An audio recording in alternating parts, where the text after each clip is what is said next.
In 1942, somewhere over the Caucasus front, a German soldier in a forward position hears an engine approaching in the dark, faint, unhurried, the kind of sound a training aircraft makes.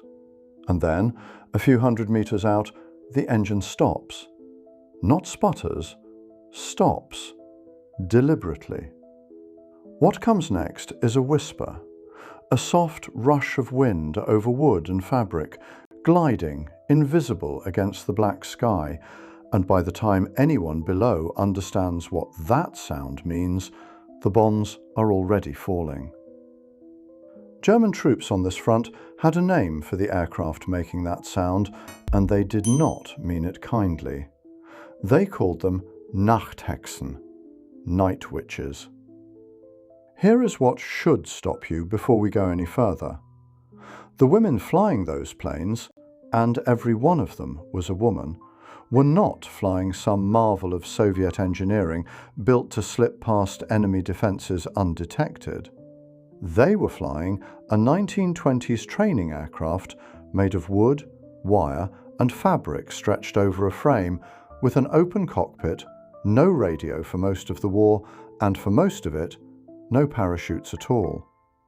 A plane so slow that a modern fighter could not always safely follow it down without falling out of the sky itself. That contradiction is the whole story. How does the most primitive aircraft in the war become one of the hardest to kill? And how did the women flying it survive doing this night after night for years? To understand it, you have to go back to October 1941, to Moscow, and to a pilot named Marina Raskova. Raskova was already a household name before the war. In 1938, she had co-piloted a long-distance flight across the Soviet Union that set a world record and made her, alongside her two crewmates, some of the most famous aviators in the country. When Germany invaded in June 1941 and the Soviet Union found itself fighting for its survival, women across the country wrote to Raskova and to Soviet authorities asking to fly in combat. Not to support the war effort from the ground, to fly. Raskova had the standing to make it happen. With an order from Soviet High Command, she was authorized to form not one, but 3 all-female aviation regiments: a fighter regiment, a day bomber regiment, and a night bomber regiment. Thousands of young women applied. Many were teenagers, some barely out of flight school aero clubs that had trained Soviet youth to fly in the years before the war. They were assigned uniforms, sized for men, boots several sizes too large, stuffed with newspaper, and, in the case of the night bomber regiment, an aircraft nobody in the regular Air Force particularly wanted: the Polikarpov Po-2. It had been designed in the late 1920s as a basic trainer and agricultural crop duster. A biplane, fabric doped over a wood frame, wire bracing, an open cockpit for 2, a pilot in front, a navigator behind her, who also served as bomb aimer and, when the aircraft carried one at all, gunner. Top speed at full throttle was around 90 miles an hour, slower than some cars. By any reasonable measure, it was not a warplane. And that is exactly why it ended up flying combat missions almost every clear night for 3.5 years. Understand what the crews gave up to make it fly further and hit harder, because every choice here traded away something you would think a pilot could not do without. For much of the war, they flew without parachutes. The weight budget went to bombs instead. Every extra pound was another few pounds of ordnance on the target, and command decided that trade was worth making. There was no radio to call for help or coordinate with other aircraft.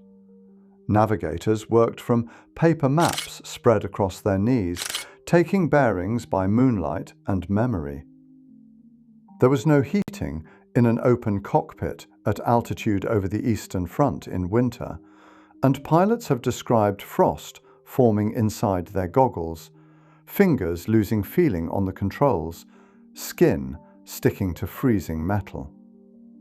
And here is where the story turns, because the very weakness that should have gotten them killed became the thing that kept them alive. A Messerschmitt fighter is built to fly fast.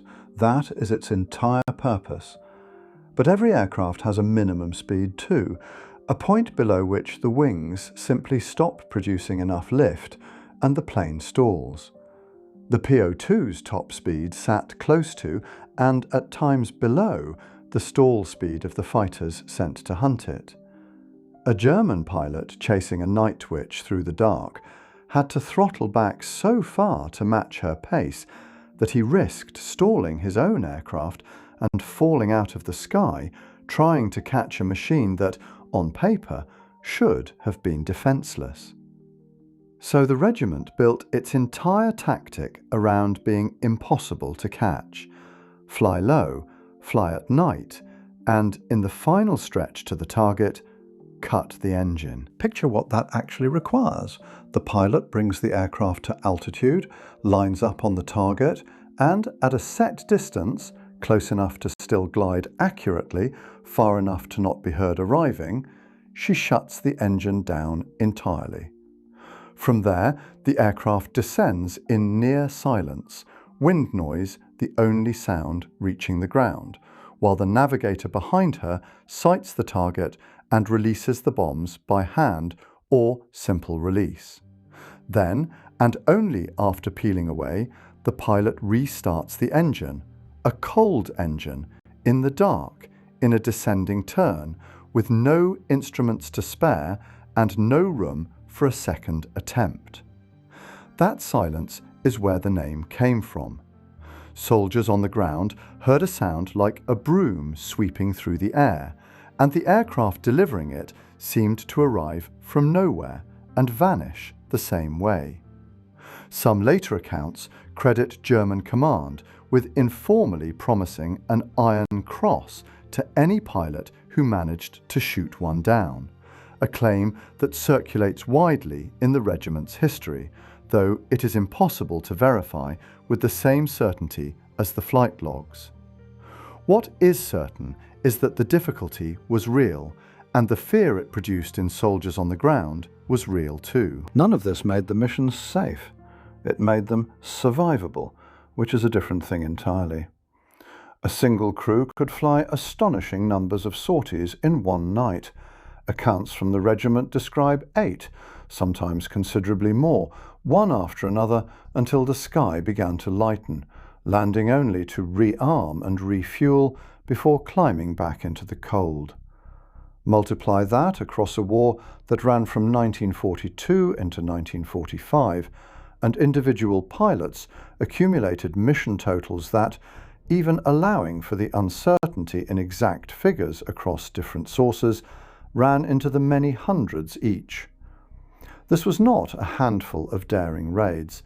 It was a sustained campaign, night after night, for years, in an aircraft that offered its crew almost nothing in the way of protection beyond darkness and silence. The cost was real too.